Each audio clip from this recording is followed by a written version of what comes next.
மியூசிக்காக இருக்கட்டும், கேமராவாக இருக்கட்டும், எல்லா டெக்னீஷியன்ஸோட ஒர்க்காக இருக்கட்டும், ஆக்டர்ஸாக இருக்கட்டும், நடிச்சிருக்கிற அந்த 2 சின்ன பசங்க நடிச்சிருக்காங்க.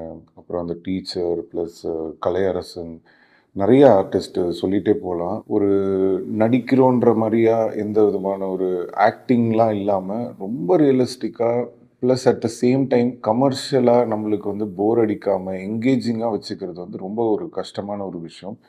அத அவரு வந்து மேலும் மேலும் எல்லா படத்துலயுமே வந்து அத வந்து சக்சஸ் பண்ணிக்கிட்டே வராரு.